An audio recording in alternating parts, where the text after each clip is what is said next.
ہمیں پہچانا اور ہمیں ہماری اصل حقیقت بتانے لگا۔ وہ جانتا تھا کہ میں کس مقصد کے لیے یہاں موجود ہوں۔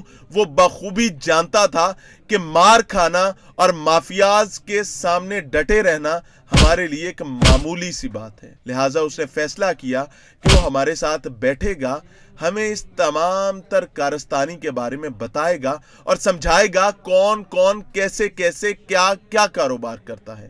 تو پھر وہ ہمارے ساتھ ہو لیا اور اس نے ہمیں کیا بتایا، سنیے اپنے کانوں سے اور دیکھیے اپنی آنکھوں سے۔ اچھا جی، میرے ساتھ ایک صاحب ہیں۔ اس تمام تر جہد کے درمیان جب ہم کوشش کر رہے تھے کہ ان ظالموں کو انرتھ کریں جو ماں سے ان کے بچے چھین لیتے ہیں اور پوری معاشرے میں ناسور کے طور پر ڈرگز کو پینیٹریٹ کروا دیتے ہیں، تو وی ور ایٹ ورک، تو ایک صاحب ہمیں ملے، میں ان کا چہرہ بھی بلر کر رہا ہوں، آپ کو نہیں دکھاؤں گا کیونکہ ان کی اپنی حفاظت بہت ضروری ہے، ہمارے اس کام سے زیادہ ان کی جان اور ان کی حفاظت ضروری ہے۔ دوسرے نمبر پر میں ان کا اصل نام بھی نہیں بتا رہا، میں آن ایئر یہ پہلے بتا رہا ہوں، میں مخاطب کرنے کے لیے ان کو اشفاق صاحب کے نام سے پکاروں گا، تو سمجھتے ہیں فرضی اشفاق صاحب جو ہیں ان سے کہ یہ بزنس ہے کیا اور ہوتا کیسے۔ السلام علیکم۔ وعلیکم السلام سر۔ کیا حال ہے جی؟ اللہ کا شکر سر۔ اچھا، آپ نے ہمیں وہاں پہچان لیا الٹیمیٹلی؟ جی، میں نے آپ کو پہچان لیا ہے کہ بھائی جان یہ وہی ہیں، میں آپ کا پروگرام اکثر دیکھتا ہوں اور میں آپ کو لائک بھی کرتا ہوں اور آپ کا فین بھی ہوں۔ اللہ آپ کو بہت عزت دے۔ یہاں یہ بزنس جو ہے یہ کون چلواتا ہے؟ یہ پولیس مظاہر تھانہ، یہ اس کے ملازم ہیں، وہ ان سے رشوت لیتے ہیں اور یہ پیچھے سے سامان لاتے ہیں لاہور ہوٹل سے اور چھوٹی چھوٹی پوریاں بنا کر سیل کرتے ہیں۔ مظاہر تھانے میں سے کتنے ملازم یہاں پر آتے ہیں؟ یہاں تقریباً مظاہر تھانے میں سے کچھ 8 سے 10 ملازم ایسے ہیں جو وہ ان کو پروٹیکٹ کرتے ہیں، ان کو ان کی حفاظت کرتے ہیں۔ یہ بندے بدلتے رہتے ہیں کہ وہی رہتے ہیں؟ یہ پولیس والے، ہاں جی، یہ پولیس والے بدلتے رہتے ہیں اور اسی طرح یہ سیل کرنے والے بھی بدلتے ان رہتے کے ہیں۔ آنے جانے کا کوئی ٹائم بھی ہوتا ہے کہ نہیں؟ آپ کے سامنے بھی 2 پولیس والے آئے ہیں، ہاں جی، وہ فیس لے کر چلے گئے ہیں، ابھی کچھ دیر بعد پھر پولیس والے آئیں گے، پھر وہ فیس لیں گے، پھر وہ چلے جائیں گے۔ یہاں یہ 24 گھنٹے بیٹھے رہتے ہیں، ہر وقت 24 گھنٹے آپ کو یہاں سے سول ڈریس میں آتے ہیں؟ سول ڈریس میں بھی آتے ہیں، ڈریس میں بھی آتے ہیں، اچھا، یونیفارم میں بھی؟ یونیفارم میں بھی آتے ہیں سر۔ تو کتنی فیس لیتے ہیں؟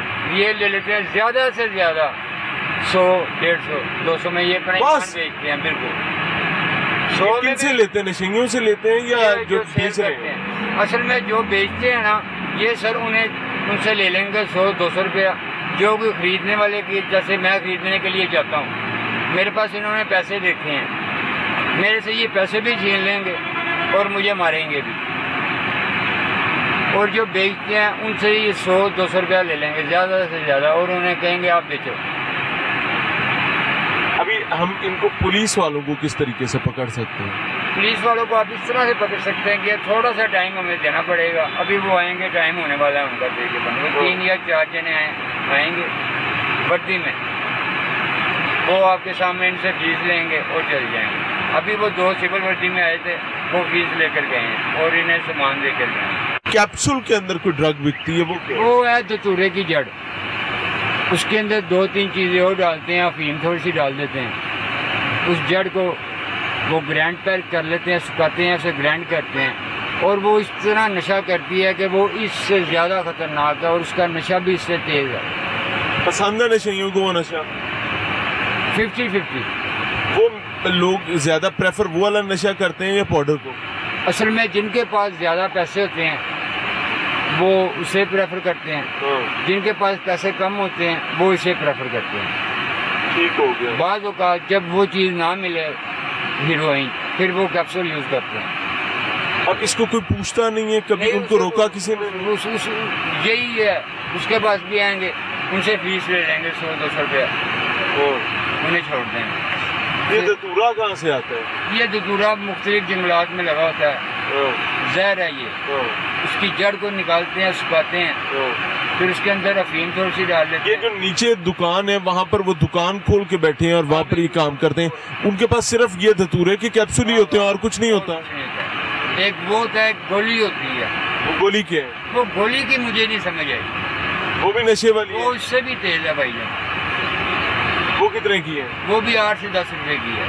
بس کتنی کہانی ہوتی ہے ایک ٹائم؟ وہ 2 گولیاں کھا لیں نا انسان بندہ، تو سمجھ لیں وہ سارا دن